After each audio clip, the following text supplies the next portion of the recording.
Pernah dengar cerita tentang hantu pengantin? Cerita ini kau alami ketika aku duduk di bangku kelas 2 SD. Kalian boleh menganggap ini cerita fiksi atau hayalan anak kecil, atau menganggap serius. Tapi kejadian ini aku alami sendiri dan saksi untuk cerita ini masih hidup bahagia dan sehat sentosa. Aku ingat saat itu aku dan teman sekelas sedang berada di kelas karena pembelajaran masih berlangsung, tetapi entah karena sebab apa, guru yang bertugas mengajar kami saat itu meninggalkan kelas. Saat itu suasana kelas masih hening, karena sebelum guru meninggalkan kelas, ia memberikan tugas kepada kami agar tidak ribut. Namun keheningan itu hanya bertahan sesaat, sampai salah satu temanku, Angga nyeletuk keras.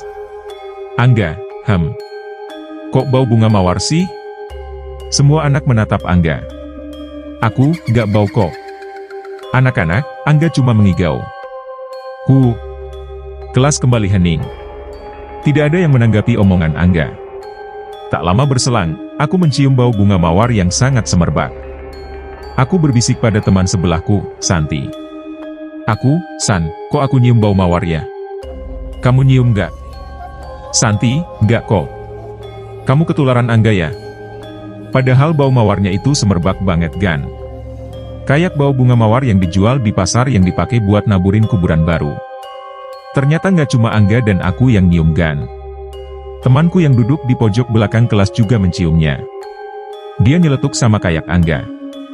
"Desi, bau banget bunga mawar," dia ngomong sambil nutup hidungnya. Suaranya jadi kayak kodok gitu.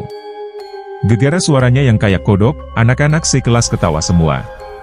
Di sela-sela anak-anak gaduh karena tertawa, aku iseng naik kursi dan menengok keluar jendela kelas, karena aku duduk di bawah jendela, jadi aku mudah banget kalau mau nengok keluar kelas. Do you know what isi? Kulihat rombongan orang ngantar jenazah gan. Padahal mereka nggak lewat depan sekolah. Agan bisa lihat denahnya.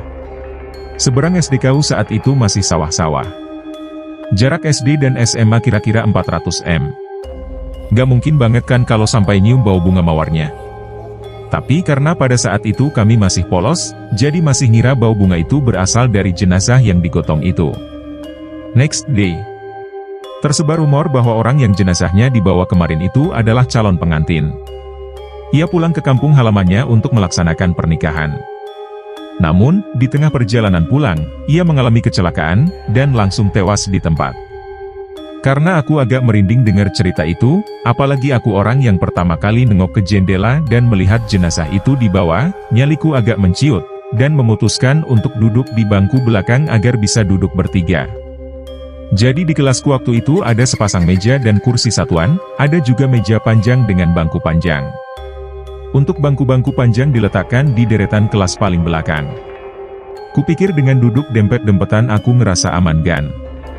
Ternyata malah sebaliknya. Pada hari itu panasnya matahari terik banget. Anak-anak di kelas kepanasan semua. Mereka kipas-kipas pakai buku catatan. Tapi aku nggak ngerasa kepanasan. Malah kedinginan sampai menggigil gan. Teman-temanku yang duduk mengapitku pun merasa gerah. Mereka merasa aneh denganku. Lalu, ada seorang temanku yang duduk di bangku depanku menoleh ke aku dan bertanya. "Ani, Pit, kamu kedinginan? Coba tengok ke tembok belakangmu dan lihat ke atas." "Aku, gak ada apa-apa tuh nih." "Ani, oh, kamu gak lihat ya?" Setelah itu dia balik badan, menghadap ke depan lagi. Aku dan kedua teman yang mengapitku bertatapan penuh tanda tanya. Esoknya, Ani menghampiriku dan mengatakan bahwa ada hantu pengantin yang duduk di atasku sambil ngiler. Ilernya itu jatuh ke pundakku, makanya aku kedinginan. Merinding aneh gan kalau ingat. Mitos yang berkembang di desa tempat SDKU berada, aku beda desa dengan Ani, jika ada calon pengantin yang akan menikah, kemudian ia meninggal, hantunya, atau jin yang menyerupainya, bakal ngiler, agak aneh memang.